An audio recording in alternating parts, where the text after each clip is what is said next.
Hi everybody, welcome to All Things Airgun. I'm Donnie Reed, and I'm going to do some airgun science today for everybody.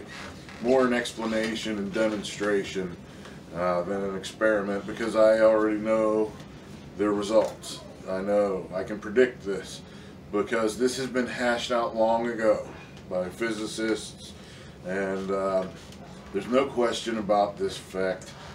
I believe you can refer to it as the Gay-Lussac. I'm not good with pronunciations.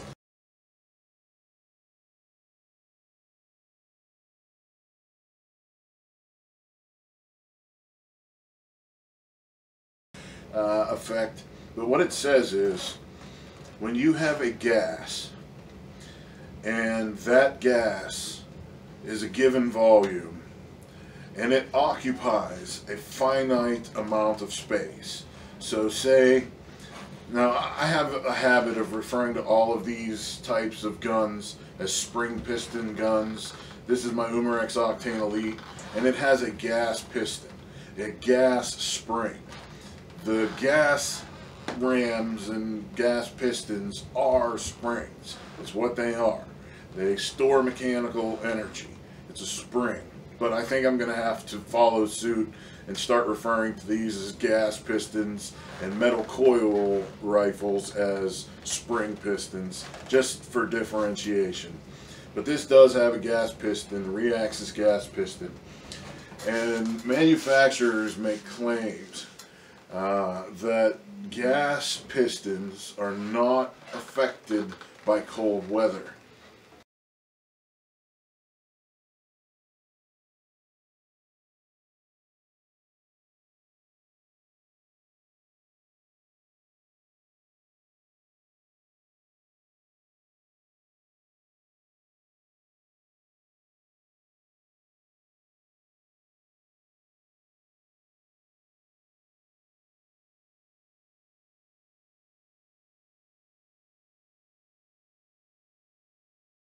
That statement defies the laws of physics that are very well known by very many people.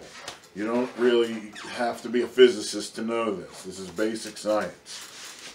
But anyway, this gas piston inside of here has a given amount of space.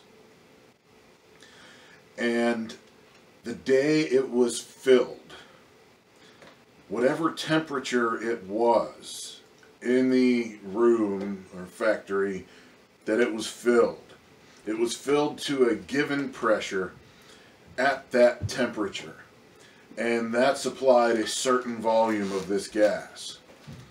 Now, the Gay-Lussac principle says that a gas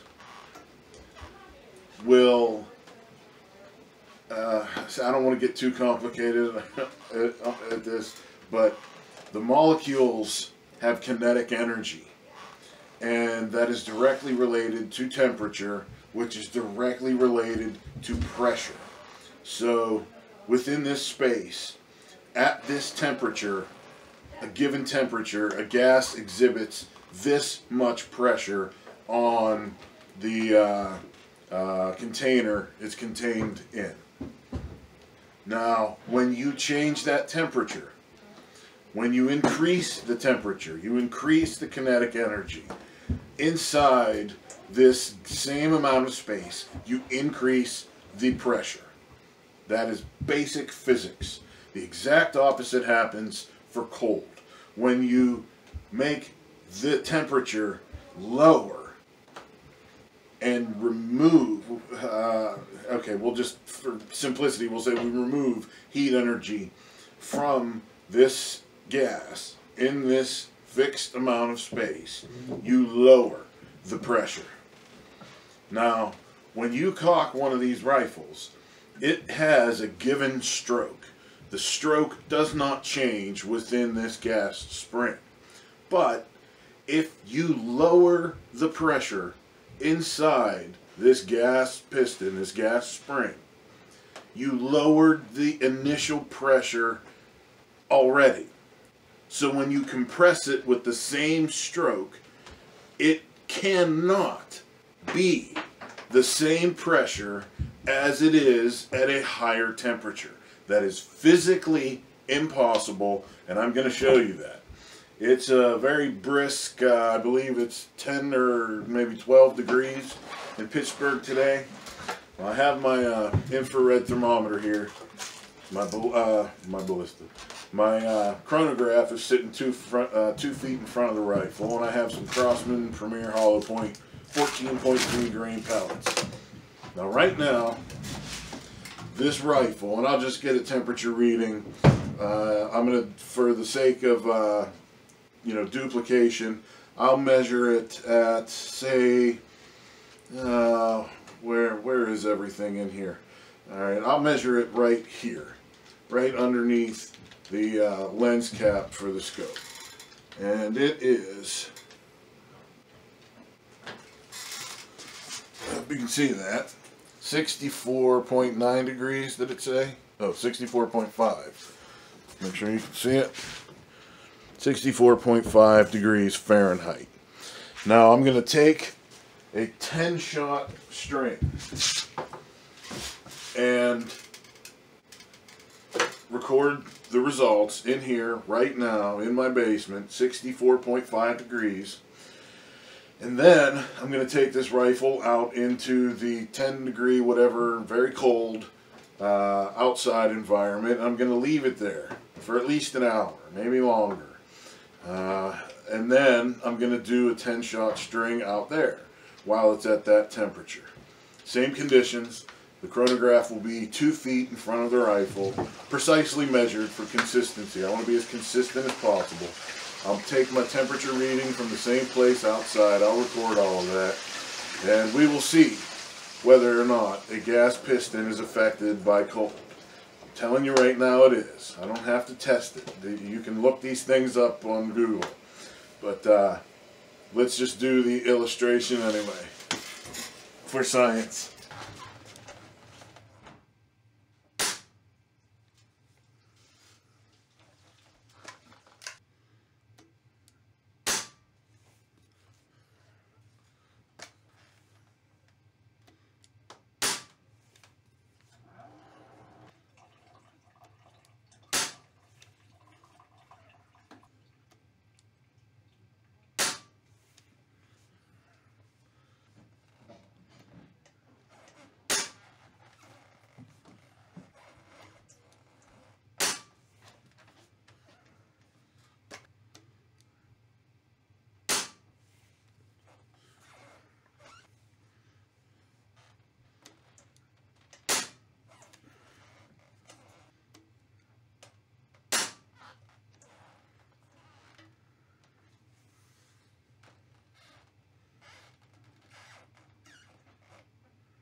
Okay guys, my rifle has been sitting here for hours and hours now. I don't know how many, but let's take our temperature reading. Come on, see if I can get this thing to focus. Hey, not bad. Okay. Our temperature is -4 degrees Fahrenheit. -4 degrees Fahrenheit. So we have dropped almost 70 degrees, 68.5 degree change from 64.5 indoor temperature to -4 degrees Fahrenheit outside. Now I'm going to do a 5-shot string out here and we'll see the difference.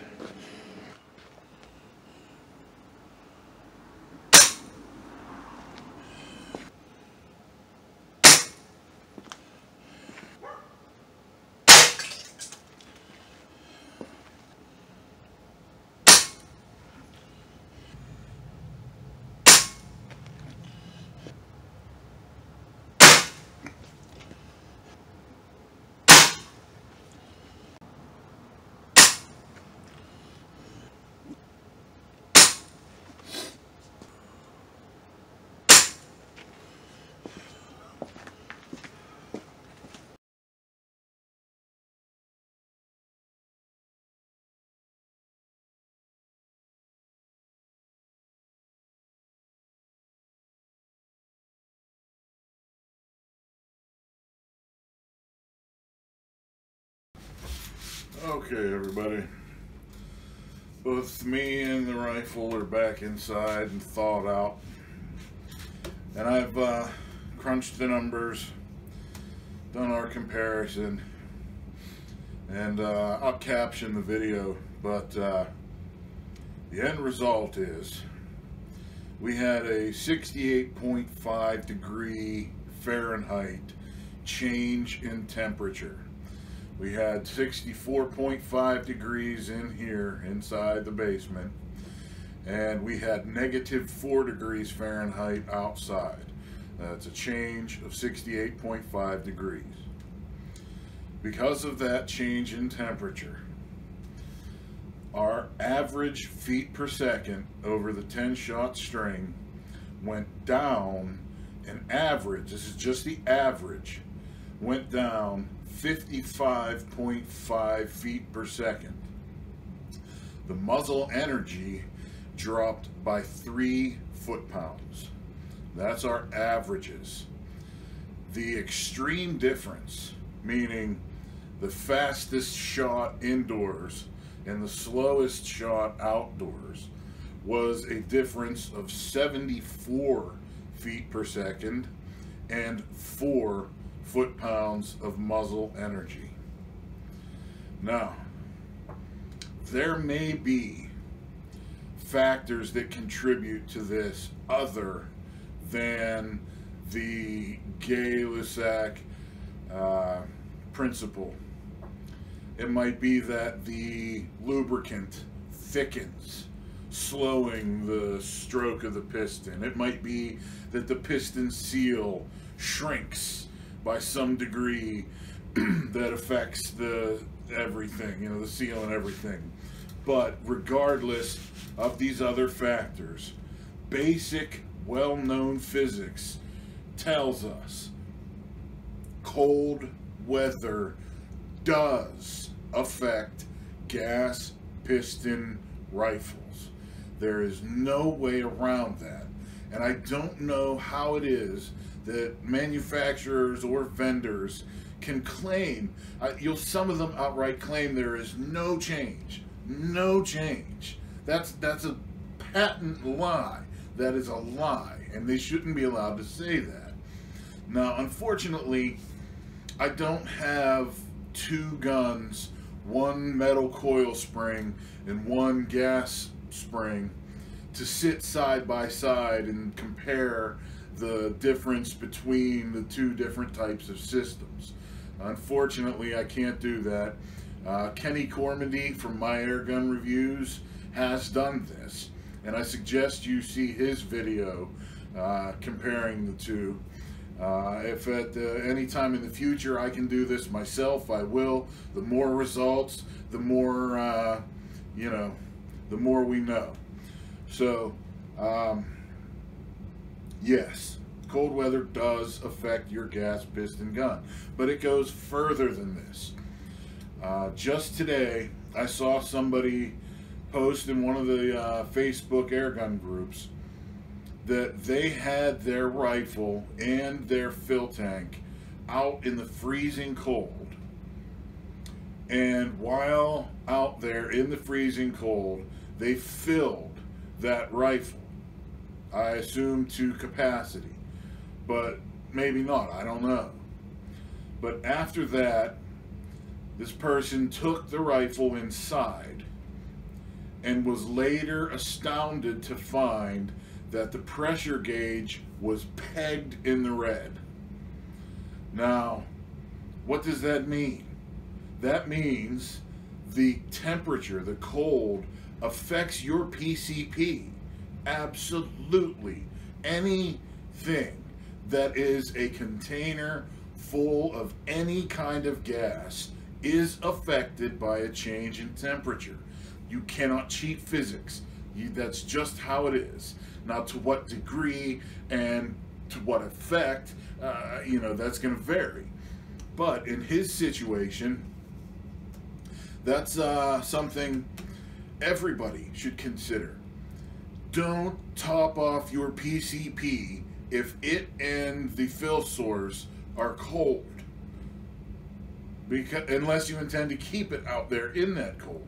Because the minute you bring it into a warmer temperature, that gas pressure will increase. I promise you. That's how the universe works. Now, will it affect your PCP to the extent of lowering your feet per second and everything? That's going to depend on how close you are to empty.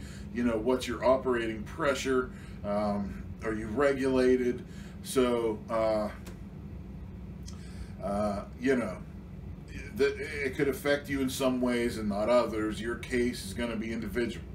But now, what about multi-pumps or a single-stroke pneumatic that, you know, pre-charges the air? You know, it doesn't use the spring pressure to compress it. It uses you to compress it, and then it stores the air at a pressure. Will cold weather affect those? Yes. Yes. You can't get away from it. Any container that contains gas will be affected by temperature. So if you have your multi-pump and you pump it up 10 times or whatever your maximum is inside, and then go outside in the freezing cold and sit there for an hour waiting for a squirrel to run by or whatever, you are going to lose pressure. I guarantee it. That's how the universe works. Same thing with a single stroke pneumatic. If you cock it in the house, go outside in the cold for an hour, the pressure goes down. Absolutely. And conversely, if you know, it's 140 degrees out in Arizona or wherever, and you're in your air-conditioned bungalow and you know, do these things, it'll have the opposite effect. Your pressure will increase. So yes, this phenomenon affects every air rifle which stores air in any way. So consider this, you know, when you're making purchases. Consider this when you're making decisions. You cannot cheat physics. You can't do it. So I hope you learned something today. I hope I covered everything as completely yet as simply as possible. And if you have the means to test something like this, or you have tested something like this, please let me know. Link me. You know, this kind of thing is best when shared. So I love to share mine with you. I hope you would share yours with me. Thanks for watching.